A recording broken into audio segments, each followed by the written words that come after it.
В Алматы началось главное судебное разбирательство над читой Храпуновых. Сегодня прокурор рассказал, как бывший аким мегаполиса Виктор Храпунов и члены его семьи выводили за границу незаконно нажитые миллионы долларов. В преступную схему, кроме экс-акима Алматы, были вовлечены его жена, сын, дочь. Через банковские счета Лейлы и Ильяса Храпуновых, а также других лиц, деньги переводились за границу. В частности, известно, что одним из направлений денежного потока была Швейцария. Слушания в Алматы проходят без основных фигурантов уголовного дела. Храпуновы до сих пор скрываются за границей. На суде побывал наш корреспондент Нургали Карабаев. Бокс в зале суда сегодня пустует, хотя здесь должны были сидеть Виктор и Лейла Храпуновы. Но супруги все еще в бегах за границей. В розыске и родственник семьи Аяр Ильясов. Поэтому слушания проходят без их участия. Но остальные фигуранты уголовного дела, 9 человек, в основном бывшие чиновники, здесь. Их обвиняют в пособничестве. Сегодня прокурор раскрыл схему, по которой чита Храпуновых выводила деньги за границу.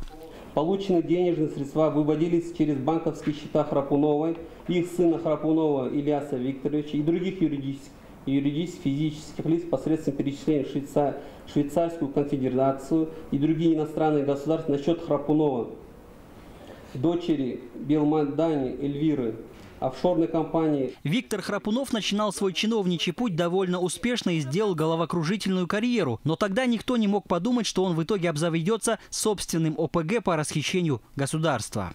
Из обычного слесаря Храпунов дорос до высокопоставленного чиновника. Серьезный пост министра энергетики занял в 1995 году. Спустя 3 года уже аким Алматы. На этой должности он и раскрыл свой преступный талант. За следующие 7 лет на высоком посту, по данным следствия, не брезговал взятками, занимался мошенничеством, злоупотреблял полномочиями, передавал и продавал городскую землю своим же подставным людям.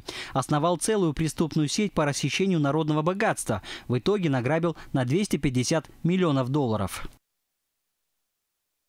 Интересы Храпунова представляет государственный адвокат, но беседовать с журналистами у нее нет желания, как и у других фигурантов дела. Скажите, пожалуйста, как-нибудь вам удалось связаться с Храпуновым?